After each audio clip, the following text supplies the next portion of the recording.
दिल को छू लेने वाली कहानी। एक मेहनती और ईमानदार नौजवान बहुत पैसे कमाता था क्योंकि वह गरीब था और बदहाली में जी रहा था। उसका सपना था कि वह मेहनत करके खूब पैसे कमाए और एक दिन अपने पैसे से एक कार खरीदे। जब भी वह कोई कार देखता तो उसे अपनी कार खरीदने का मन करता। कुछ साल बाद उसकी अच्छी नौकरी लग गई, उसकी शादी भी हो गई और कुछ ही वर्षों में वह एक बेटे का पिता भी बन गया।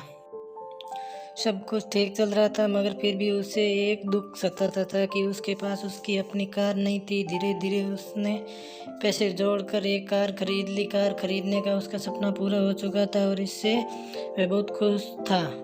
वह कार की बहुत अच्छी तरह देखभाल करता था और उससे शान से घूमता था। एक दिन रविवार को वह कार को रगड़ रगड़ कर धो रहा था, यहाँ तक कि गाड़ी के टायरों को भी चमका रहा था। उसका 5 वर्षीय बेटा भी उसके साथ था। बेटा भी पिता के आगे पीछे घूमकर कार को साफ होते देख रहा था। कार धोते धोते अचानक उस आदमी ने देखा कि उसका बेटा कार के बोनट पर किसी चीज से खुरच खुरच कर कुछ लिख रहा है। यह देखते ही उसे बहुत गुस्सा आया। वह अपने बेटे को पीटने लगा। उसने उसे इतनी जोर से पीटा कि बेटे के हाथ की एक अंगुली ही टूट गई।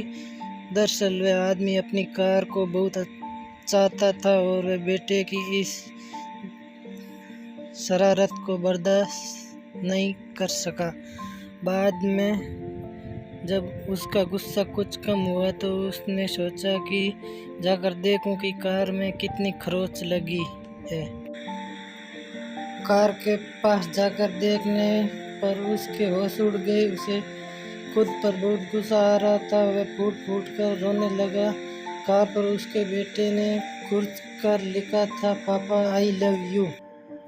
ये कहानी हमें यह सिखाती है कि किसी के बारे में कोई गलत राय रखने से पहले या गलत फैसला लेने से पहले हमें यह ज़रूर सोचना चाहिए कि उस व्यक्ति ने वह काम किस नीयत से किया।